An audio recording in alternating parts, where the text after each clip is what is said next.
ప్రైజ్లో దేవునికి వందనాలు. మేము ఈరోజు ఇక్కడ ఎందుకు నుంచున్నామంటే, ఒక 2-3 మంత్స్ బ్యాక్ మేము మామూలుగా చర్చ్కి వచ్చాం. పాస్టర్ మా హస్బెండ్ని చూసి అప్పటికి దీన్ని జాబ్లోనే ఉన్నారు. తనకి రాబోయే రోజుల్లో జాబ్ పోతుందని కూడా మాకు తెలియదు ఆ టైంలో.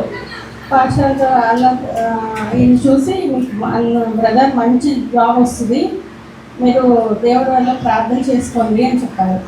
మేము కూడా సర్లే మామూలుగా జాబ్ ఉంది కదా ఎందుకు అన్నారు అనుకున్నాము.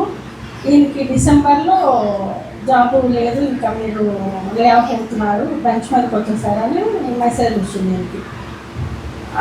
మళ్ళీ వచ్చి ప్రేయర్ చేయించుకున్నాము. పాస్టర్ బ్రదర్ కూడా చాలా ప్రేయర్ చేశారు మా కోసం. ఈయన కనిపించినప్పుడల్లా ప్రేయర్ చేస్తూనే ఉన్నారు.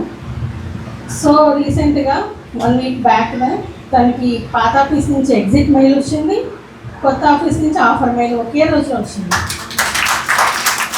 అంటే మేము ఇంకా నేనంటే చిన్నప్పటి నుంచి సండే స్కూల్కి వెళ్తున్నాము. సో నాకు కొంచెం దేవుడు అలవాటు ఉన్నారు. కానీ మా హస్బెండ్ వాళ్ళు కంప్లీట్ హిందూ ఫ్యామిలీ. మా అత్తగారు వాళ్ళకి ఎవ్వరికి అసలు మేము ఈ ఆరాధనకు వస్తున్నామని కూడా తెలియదు. కానీ మా హస్బెండ్ కూడా ఆశ్చర్యపోయారు, అసలు ఆయన నన్ను చూసి నాకు జాబ్ ఎందుకు అని చెప్పారా, కానీ తను కూడా బిలీవ్ చేయడం స్టార్ట్ చేశారు. సో ఈరోజు మేము ఇక్కడికి వచ్చి సాక్ష్యం చెప్తున్నామంటే, ఈయనకి రీసెంట్గానే జాబ్ వచ్చిందని ఆయన కూడా ఆశ్చర్యపోయి, ఇదేంటి తినతో పాటు వీళ్ళ ఆఫీస్లో చాలా మందికి లేదు, కానీ ఫస్ట్ తినకే వచ్చింది. వీళ్ళ ఫ్రెండ్ కూడా ఉన్నారు, వాళ్ళు చిన్నప్పటి నుంచి వాళ్ళు క్రిస్టియన్స్, ఇంకా వాళ్ళకన్నా ఫస్ట్ మాకే వచ్చింది. అందుకని ఈరోజు ఇక్కడికి వచ్చి దేవుడికి స్తోత్రాలు చెల్లించుకోవాలనుకుంటున్నాము. సో ఇదంతా దేవుడి కృప అనుకోవాలి. అసలు ఇలా మాట్లాడటం కూడా ఎప్పుడు మాకు తెలియదు, కానీ ఫస్ట్ టైం దేవుడు ఇక్కడ నిల్చోబెట్టాడు మమ్మల్ని. సో నాకు ఇది రెండోసారి. ఫస్ట్ టైం నాకు కాలు దెబ్బ తగిలినప్పుడు నన్ను చూడకుండానే ఫోన్లోనే ప్రేయర్ చేశారు.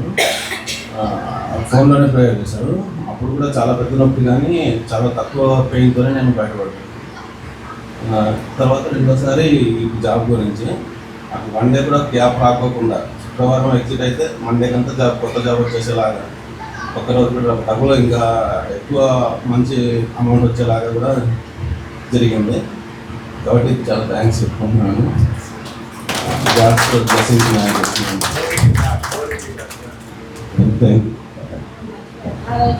ఈయనకి చిన్న దెబ్బ యాక్సిడెంట్ లాగా అయ్యింది, హాస్పిటల్ అడ్మిట్ అయితే పాస్టర్ కేజీఆర్ గారు వాళ్ళు కూడా హెల్ప్ చేసి డాక్టర్ వాళ్ళు ఫోన్ ద్వారానే ఆయనకి ప్రేయర్ చేశారు. అసలు చాలా పెద్దది అయ్యేది, చాలా మైనర్గానే అయిపోయి క్లియర్ అయిపోయి ఇంటికి వచ్చారు. నేను మర్చిపోయాను ఆ మైలు చెప్పలేదు, నేను జాబ్ మోడ్లోనే ఉన్నాను ఇంకా.